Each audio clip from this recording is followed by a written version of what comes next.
மக்களுடைய இருதயத்துல வசனம் நிரம்பணும், சத்தியம் நிரம்பணும், வார்த்தைகள் நிரம்பணும். ஆமென், அல்லேலூயா. தேவ வார்த்தை நிரம்பணும் சபைக்குள்ள.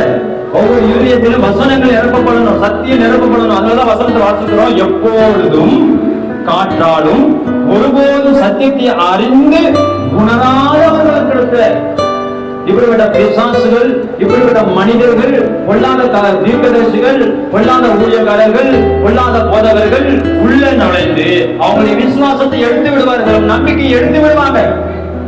எங்க சபைக்கு வாங்க, எங்க சபையில தான் ஆண்டவர் இருக்கிறாரு, எங்க சபையில தான் அற்புதம் நடக்குது, எங்க சபையில தான் ஆண்டவர் அவ்வளவு அற்புதங்களை செய்துகிட்டு இருக்கிறாரு, அவங்க சபையில தான் இல்ல அப்படிலாம் சொல்லுற மாயமான வார்த்தைகளை சொல்லுகிறவர்களாம் இந்த சமுதாயத்துல இருக்கிறார்கள். ஆமென், அல்லேலூயா, அல்லேலூயா.